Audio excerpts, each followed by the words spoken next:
All right, gang.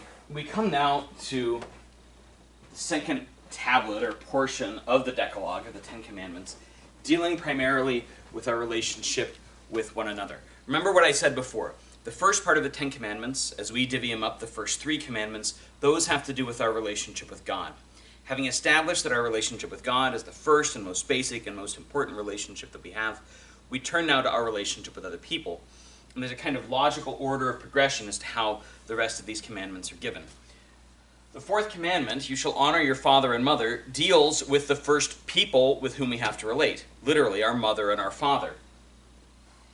The fourth commandment is also the first that's given not with a curse or a caution attached to it, but with a promise. Honor your father and your mother, and you shall have many years in the land, right? So there's a promise that this sort of behavior yields good results in life. The commandment, honor your father and mother, implies more than it might at first appear. Minimally, it implies knowledge of what a father and a mother is. Now that might seem obviously encoded sort of in nature, but it also suggests that fathers and mothers belong together. And so there's an implicit understanding of the family that's tied up in the fourth commandment as given at Sinai. The primary offense against the fourth commandment is, of course, disobedience.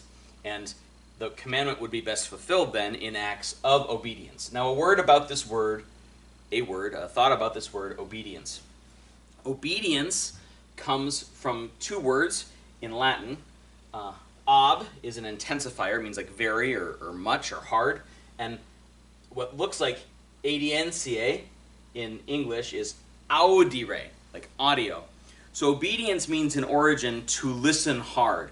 And the reason that's important is because I think we've all had this experience with our parents. Probably most of you have had the experience with your kids, right? Is that oftentimes what we're asking someone to do is not precisely what we're saying to do. You know, don't do what I say, do what I mean, right? Dad used to say that to me all the time. Sometimes still does. So obedience means listening carefully to the person who's giving the command and trying to figure out what they actually want, which is not always necessarily what's coming out of their mouths. That's important because obedience to our parents especially looks very different at different stages in life, right? Obedience for a 5-year-old basically means doing what they say when they say it. Obedience for a 15-year-old means bridling against that a bit, learning that mom and dad don't always have all the answers and trying to figure out how to make the best decision that I possibly can. And obedience for the 50-year-old or the 60-year-old might mean doing the exact opposite of what mom or dad says because it's not safe for them. I don't want to go in the home. Dad, you got to go in the home. We can't take care of you anymore. You can't have my car keys. You can't drive anymore, Dad. It's not safe. Taking the car keys away is not an act of disobedience.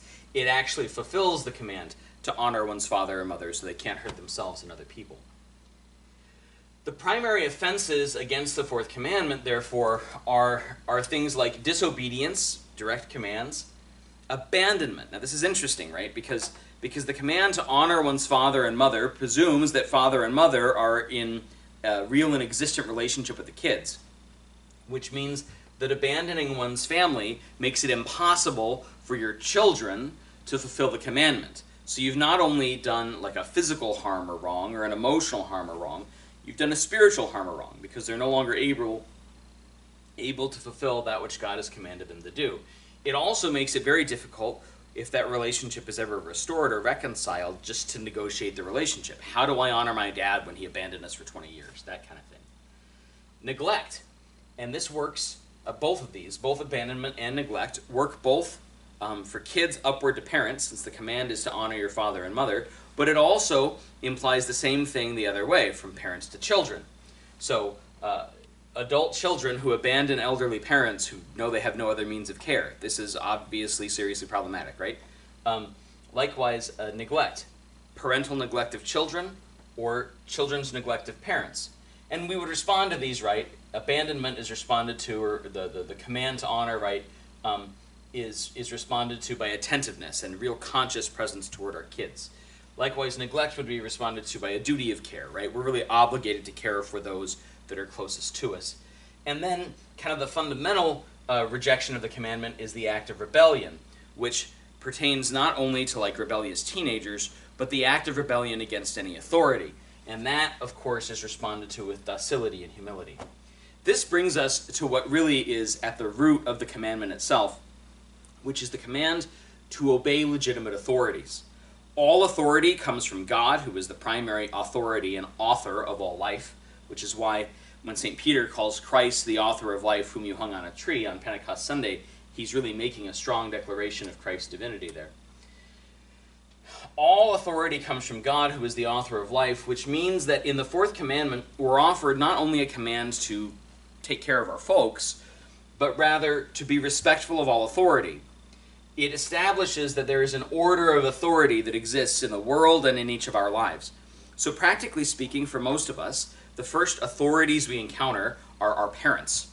And after our parents, usually pretty early, there are a series of other adults who occupy kind of tangential or auxiliary positions of authority, right? So after our parents probably come our grandparents or our great-grandparents, kind of laterally with them, aunts and uncles, perhaps much older siblings or cousins, neighbors, and the parents of other children our age, right? Mom always used to say, I don't need to be there because there's 1,000 eyes watching you all the time. And I know this was more common in an earlier age than now, but like the neighbor's mom didn't have any more trouble punishing me than my mom did, right? And so it establishes respect for adults in general and authority figures generically, and then sort of cues up for authority in the world, right? So the first sort of formal authorities that most of us experience after our parents are teachers and principals and counselors in school, maybe the parish priest if you go to a Catholic school. As you grow a little bit older, things like coaches or scout leaders or moderators for various activities, right? But the other adults that are charged with responsibility for a particular group. And then on from there, as we become adults, right, it's authorities that exist in society. So it's what teaches respect and authority for police and firefighters and emergency service people. It's what teaches respect and authority for the military and for civil authorities, for people whom we wind up electing. Just as the commandment establishes the order of authority in the world and our obligation to obey the commands, our obligation to obey the moral commands, the ethical commands of legitimate authority, so also it establishes for the authorities the duty of care and the responsibility, the kind of character of being a leader in the world. This we identify, at least in part, with the order of charity. So there's an order of authority, which is that I'm responsible for the people that I'm responsible to.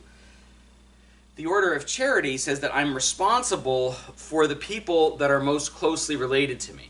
First, by blood. So I'm responsible in the natural order of things, first for my parents and siblings, and for my children and the children of my siblings, right? So that there's a natural bond of charity that obtains between blood relatives. I know that with the way families have grown distant, this might not be everyone's experience anymore, but I think we all kind of intuit that in principle it's probably the way things ought to be, which is the reason why, kids miss cousins that they never know, right? But not only that, the order of charity extends out. You can think of it kind of like in concentric circles, right? So in the very middle, you've got love for God. In the circle immediately outside that, you've got love for the self, because how can I love my brother whom I see if I can't love myself? Then you've got love for friends and people that we choose, right? The families we choose, as it were. And then we've got neighbors. Why neighbors? Well, think of it this way. If a tree falls on your house, the first people responsible for helping you get the tree off your house are the other people who live in your house, right? And then, if they're not able or you live alone or something like that, you might call a near relative, your folks or a sibling or a cousin or something like that. If they can't come and help you, you might call a good friend. And if they can't come help you, then you might call a neighbor, like a literal neighbor, like somebody that lives on either side or across the street or somewhere on your block. What you almost certainly wouldn't do is call a random person on the other side of town that you have no relationship with. You might call a friend on the other side of town or a relative on the other side of town, but you're not going to lean on somebody 15 miles away when you've got a whole raft of people right next to you.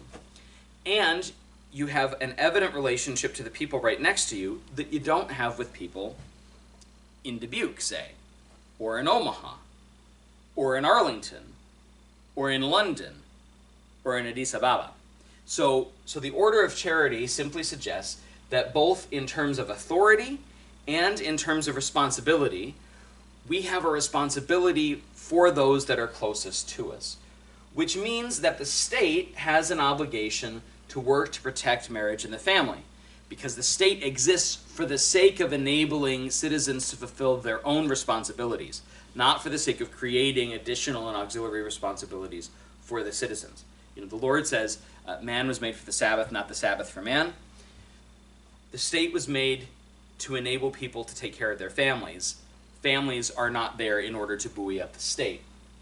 This isn't a political statement, at least in the sense that we ordinarily mean political, like Democratic or Republican. This is like political philosophy, right? This is the origins of how states are supposed to operate. This is, of course, very different than the political origins of our own country, which means Catholics are always going to bridle a bit against what the country's for. And then it also means that the church is obliged to operate in the same way. So we call the family, the Christian household, the domestic church, because it is there that we gather. The word church, ecclesia, means those who've been called out. It's there that we gather, first to pray, and then to live good lives in common, right? The parish church of Christ the King, say, is really a communion, a collection of house churches, of family churches. It's the church of the Keoghs, and the church of the Valdezes, and the church of the Cutlers, and even the church of McManus. But McManus's household looks a little bit different, right? Because instead of having a wife and kids, he's got 2 other priests. But Father George and Father Ronaldo and I do function as a kind of a household. We live together, we pray together, we share meals together. And so not each family is going to look exactly identical, but Father George's and Father Ronaldo's obedience and responsibility to me, as the pastor and superior of the house, is akin to that of a father's towards his children. Not because I treat them like they're little kids, but because I exercise authority given me by God in the same way that a father and mother exercise authority over their children given by God. And if I want the respect and deference that that is due the office that I've got, then I need to care, not only for Father George and Father Ronaldo, but for all my parishioners, with the care that a father is meant to have for his children. Hopefully you can see, just with that one, how much can be built into just a few words that might not be immediately obvious. The 5th commandment, thou shalt not kill, or thou shalt not murder, right, pertains very specifically to the destruction of human life. Now, of course, it can be extended out to all of those actions or words or thoughts or deeds that kind of break down life in the person in a more generic sense. But the commandment clearly is pertaining to actual, like, death, the killing of the body. Huh? And so the primary offense against the 5th commandment, right, is murder, like the actual killing of an other person. The way that we combat that in contemporary society is with civil order, especially with police officers and peace officers, people meant to help curtail that.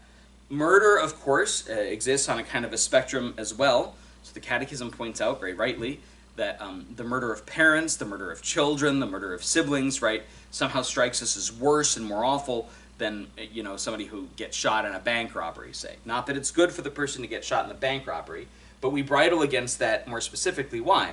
Well, because those are the people that are most responsible for building up our lives. And if they're the ones who take it, then something's gone even more wrong.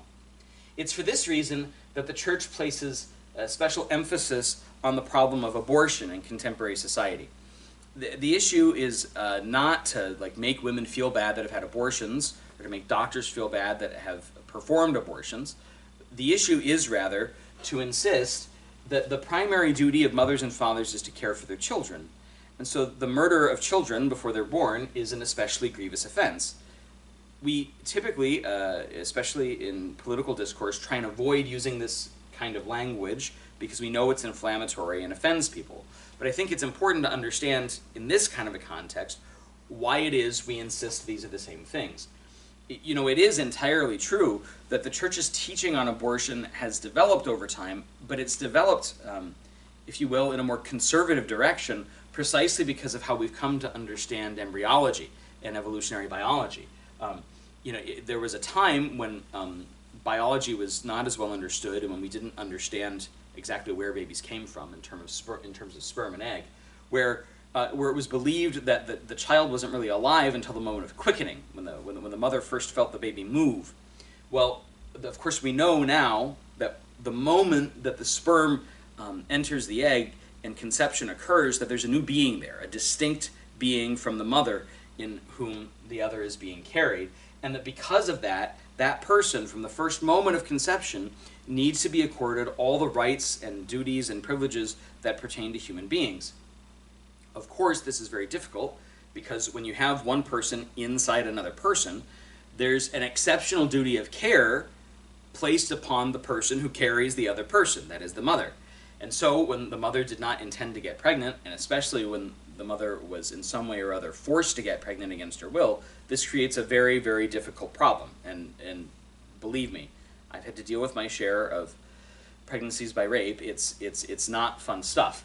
But there are ways to work through these things, and the church is not as cold or thoughtless or heartless as people often imagine.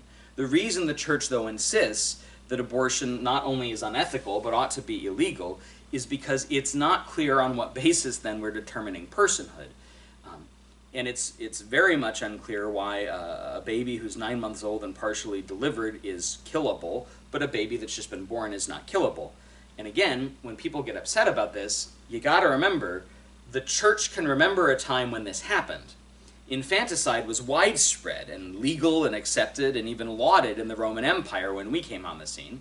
And it was only after the Christians had really taken over the empire that things like infanticide disappeared and orphanages for children whose mothers couldn't take care of them developed.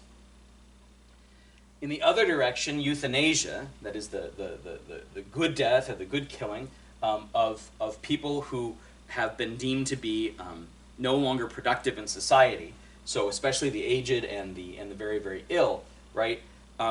It's not clear who and how would get to make such decisions and what would give them the authority to decide what people are worth killing and what people are not worth killing.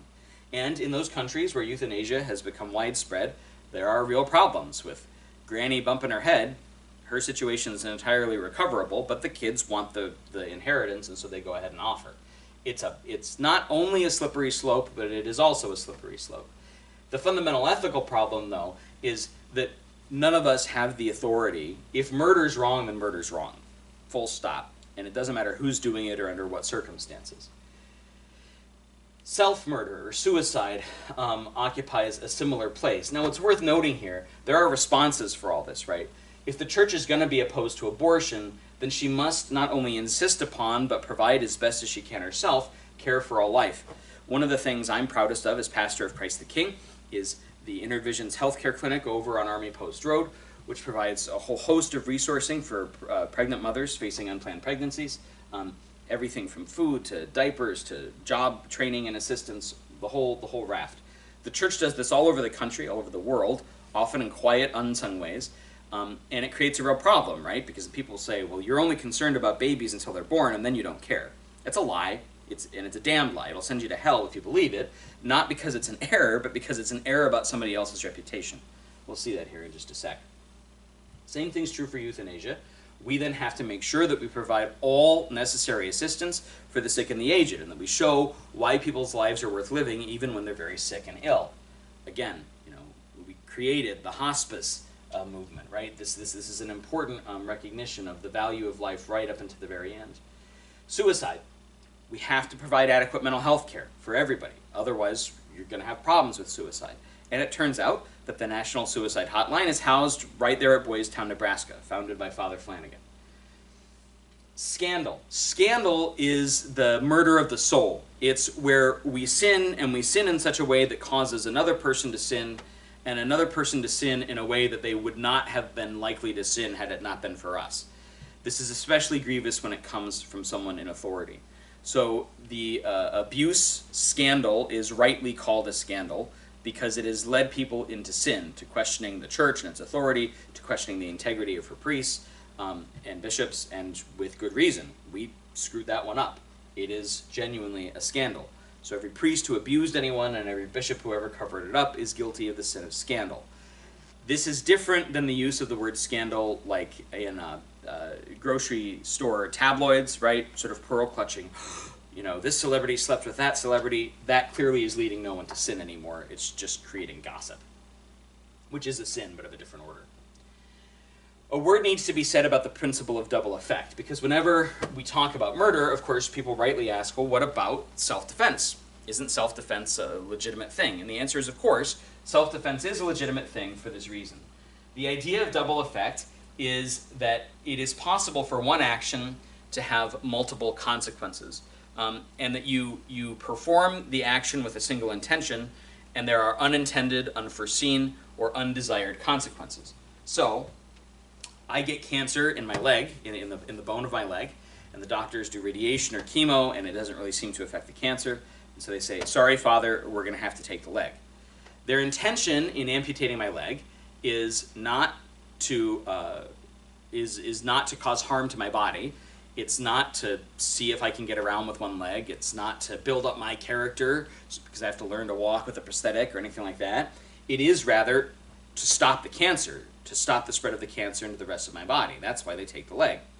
Well, the desire here is to stop the cancer, not to cut off my leg. If they could do it without cutting off my leg, they would do it without cutting off my leg. The unfortunate consequence of cutting out or cutting off the cancer is that my leg happens to be attached to it. See the move?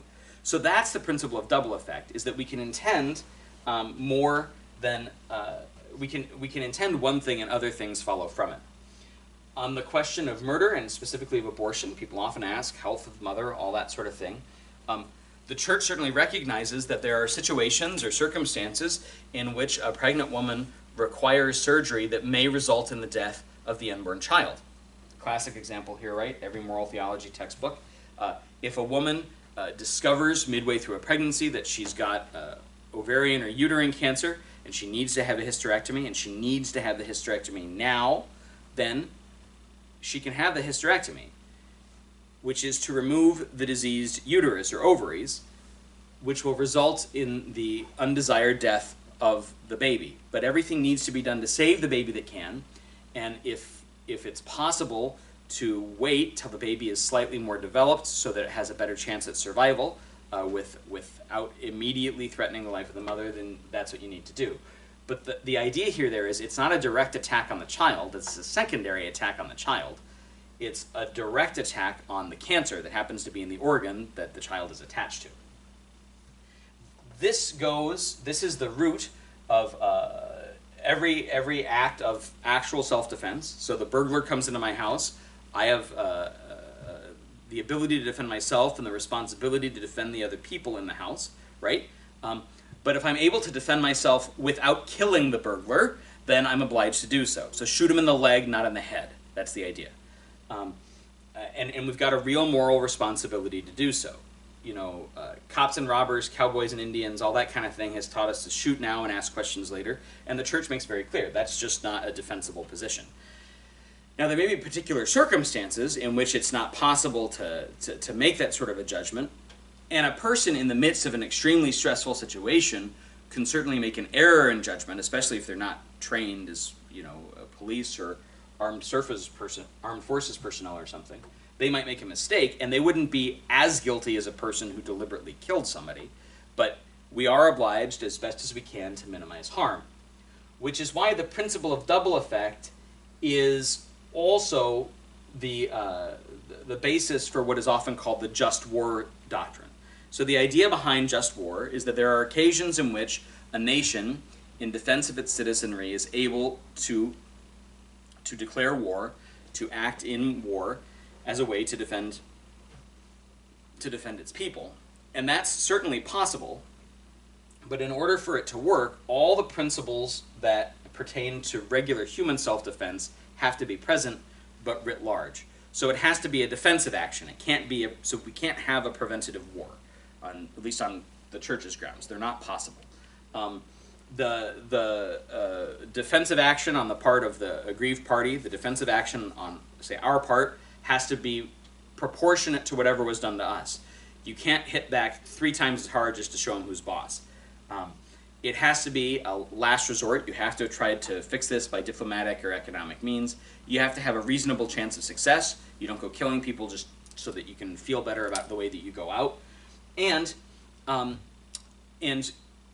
this is the just war. The war itself is never desirous, right? St. Augustine, who formulates the doctrine, says soldiers should enter the battlefield weeping at being responsible for the death of their brethren. I know that's not the way we train soldiers now. I'm not trying to make any real commentary on our military, but this is what the church has historically taught and what she still teaches. The Sixth Commandment, I'm going to go through rather rapidly because I'm going to do another whole talk just specifically on sex and sexuality. But the basic move here is that masturbation, pornography, fornication, adultery, homosexual acts, divorce, polygamy, open marriages, sterilization, and contraception all constitute offenses against the Sixth Commandment, and that the way that we overcome sins against the Sixth Commandment concerns the development of the virtue of chastity, of purity of heart and purity of mind, and apprenticeship and self-mastery that gives us the ability to control ourselves. It allows us to focus on our regard for the other, even the other to whom we're attracted and may be tempted to sleep with if we're not supposed to, and ultimately points us to the Christian ideal of marriage, which is a lifelong relationship of fidelity and love whereby we strive to constantly give ourselves to the other. The big idea here, right, is that the Christian ideal of sex isn't less than what the world is given, it's much, much, much more. And that sex and sexuality is most perfectly expressed in the context of a sacramental marriage between a man and a woman who are permanently and exclusively bound to one another and are open to the gift of life in all of its forms, whether that's the life of pregnancy that occurs from the act of sex itself or the overall life that the relationship of the couple gives to one another. Every one of these falls short of that in a variety of ways, and as I said, I'm going to save a special video just for this one because I think it's particularly important. The other one that we're going to have another video for is not only pertaining to the Seventh Commandment, but it's what presses on it most deeply, and that is that thou shalt not steal, right? Just as thou shalt not commit adultery implies some vision of what marriage ought to be, thou shalt not steal implies some vision of what property and our relationship to goods are supposed to be. So obviously it primarily outlaws theft, but it's also about the just distribution of goods and human life and labor and our relationship to the goods of the earth, both animal, mineral, and plant, and to the overall theology of work and what it means to be a working person. All of this falls under the general category that we call Catholic social teaching, or teaching on how to live in a just society. What I do want to say about this in this context, though, is this. Both of these straight from the Catechism. 2401. The Seventh Commandment forbids unjustly taking or keeping the goods of one's neighbor and wronging him in any way with respect to his goods. It commands justice and charity in the care of earthly goods and the fruit of men's labor, and for the sake of the common good, it requires respect for the universal destination of goods and respect for the right to private property. Relative to private property, 2403. The right to private property, acquired or received in a just way, does not do away with the original gift of the earth to the whole of mankind. The universal destination of goods remains primordial, even if the promotion of the common good requires respect for the right to private property and its exercise. So, the two big ideas here are, the church is sometimes accused of being communist, and that's just totally untrue. But what is true is that we're not strictly capitalists either, and that the idea that the ownership or possession of capital and of goods in itself is by itself a good is faulty. Every good, every material good that can be possessed is ultimately a means, not an end in itself, and the universal destination of goods is for the common good of all society, not just of the individual. So you can have St. John Chrysostom in the 4th, 5th century saying, if you have 2 coats in your closet and the poor man on the street has none, you have stolen his coat. The idea here is that we're not simply being nice to other people when we give our things away, but that we're actually obliged to when we have too much stuff. And I would count myself as first among those who need to admit I have way too much stuff. More on that in the video on Catholic social teaching. Number 8, thou shalt not bear false witness, right? We think of this primarily in terms of lying, and it certainly implies that, though it has a great deal to do with the commandment to respect God's name, right? Bearing false witness means purporting something as true, which is clearly not true, and in a way in which the other person could reasonably expect what you're saying to be true. But it also deals with sins that fall under the general category of slander, including detraction and calumny. The idea here is that people have a right to their good name. We don't have a right to take away their good name unless something has happened that in the public sphere causes them to lose it on their own. So calumny, which is when we tell lies about the other person, or detraction, which is when we tell truths but that other people don't have a right to know, that harm other people's good name, are serious sins. They need to be confessed, and as best as we're able, we need to offer restitution. We need to try and repair the damage to the other person's reputation. Really important idea here, right, is that not everybody has a right to all the information all the time. So you might say to me, Father, what's your social security number? And the answer to that question is, it's none of your business. Now, I might dance around that a little bit. I might change the subject. I might talk about something else. I might make a joke. It doesn't give us the right to lie, but not all people need to be told all truths all at the same time, right? And so if a person asks us a question that they don't really have the right to such information, we can simply say, I'm not going to tell you, or we can find another thing to say that detracts from it. The other thing that makes this difficult, right, is that much as in the earlier example from parents, sometimes what we say is not exactly what we mean, right? Honey, does this make me look fat? Is a terribly unfair question, because 9 times out of 10, we're not asking whether this dress makes me look fat, we're asking for affirmation. Honey, you're gorgeous, you're beautiful, I love you, right? Well, the husband who doesn't say, yeah, it does kind of make you look fat, is not necessarily lying, but it's because the question being posed is not precisely the question that's being asked. Also under this falls the category of rash judgment, which is essentially an internal lie, or at least an internal uncertainty that we propose as a certainty in ourselves about other people. And obviously that needs to be countered with discernment and considered judgment. Finally, the 9th and the 10th commandment go together. Thou shalt not covet thy neighbor's wife, and thou shalt not covet thy neighbor's goods. This really pertains to envy and lust, to internal dispositions. And if you see, there's a kind of natural progression in the commandments, starting with the people closest to us, and then moving out to our responsibilities to just other people in general. So I'm obliged to honor my father and mother. I'm obliged to not kill everybody, unless potentially they're trying to kill me. I'm obliged to not sleep with anybody except the person that I'm vowed to sleep with. I'm obliged to not steal from anybody or lie to anybody. And even by the end of it, I'm obliged to have sort of right dispositions towards other people. Envy is not simply the fact of wanting something that somebody else has. Your neighbor drives home a new car. It's okay to want the new car, but you can't want it to the exclusion of him having the new car, or want it sort of lust after the car, desire after the car in such a way that you wish he didn't have it, or that you could get it, or he's a mean guy and I'm always doing all the good things and I never get any of the good stuff. And that's the kind of thing. The reason these commandments cap the 10 commandments is because they show us that in the end, the way to right behavior is right disposition. The way to right action is right thought and right feeling. And so that if we can get our thoughts and our feelings under control, then ultimately we'll be able to get our actions under control.